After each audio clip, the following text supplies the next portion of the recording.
a slight fall or a trip like we'd seen before. And then after I see the video, I was stunned by it. I was saddened by it. It's hard to watch if you have human emotion and empathy. But it does raise those questions of the president's age. I agree with you wholeheartedly, Kaylee. It was really difficult to watch. I found no joy, no glee, no satisfaction in that, contrary to, unfortunately, a lot of negativity that's been circulating on social media. It tears my heart to see someone who is clearly very old and very fragile to fall. I fall all the time.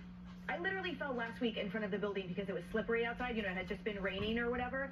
The issue here is not that he fell, it's that he now has increased in volume the amount of physical events where we are all worried for his safety in what could be a traumatic event. He could break a hip, he could break an elbow.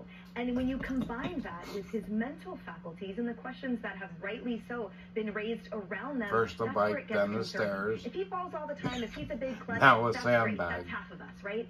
But the issue is that he continues to engage in what seems like very surprising, disconnected, underaware, totally oblivious concepts, comments, and moments that is absolutely beneath the office of the Commander-in-Chief and beneath the leader of the free world. And I worry about this, and I wish that there was more conversation from the left and from his own party about his clearly declining capacity of his mental state. Real questions. You know, Harris, Doug Mills, he's a famous New York Times photographer. I remember in the White House, everyone wanted a picture from Doug Mills, and his images often summed up a presidency. And I saw his image yesterday of this. We'll put it up. He tweeted it out.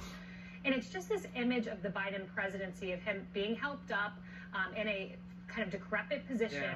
And it's, you risk an image like this defining your presidency, regardless of the sandbag, but just the questions surrounding mental acuity and war.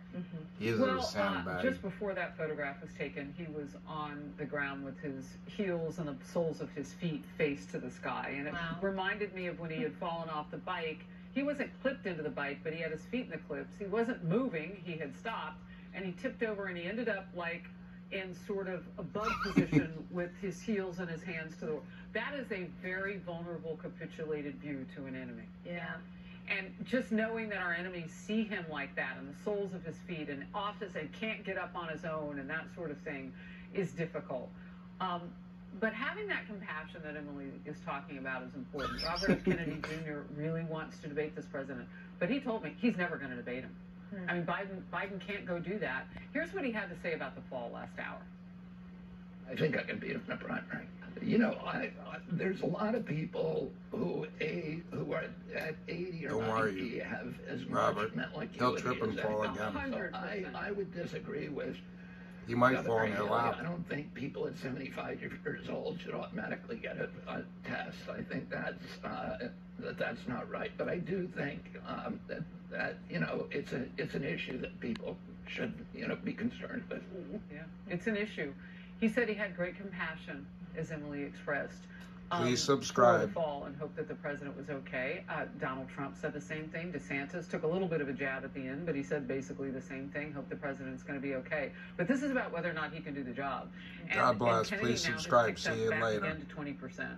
He was.